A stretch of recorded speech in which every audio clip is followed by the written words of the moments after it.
ত্রিপুরা মধ্যশিক্ষা পর্ষদ পরিচালিত মাধ্যমিক পরীক্ষায় এবার 100% পাশের রেকর্ড করল পানিসাগর হোলি ক্রস স্কুল।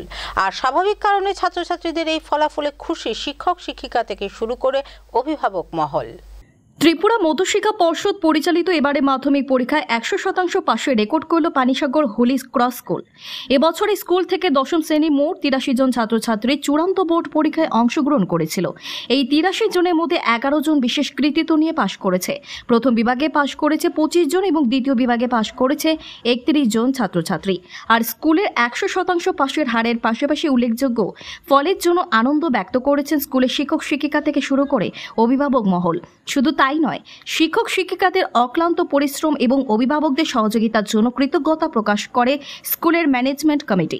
সেই সাথে শীর্ষস্থান অধিকারী প্রিন্স আচার্য, ইমরান হোসেন, কালাল দেবনাথ, শ্রীমতী শ্রাবণী মালাকারকে অভিনন্দন জানানোর সঙ্গে ছাত্রছাত্রীদের উজ্জ্বল ভবিষ্যতে শুভকামনা করেন স্কুল কর্তৃপক্ষ।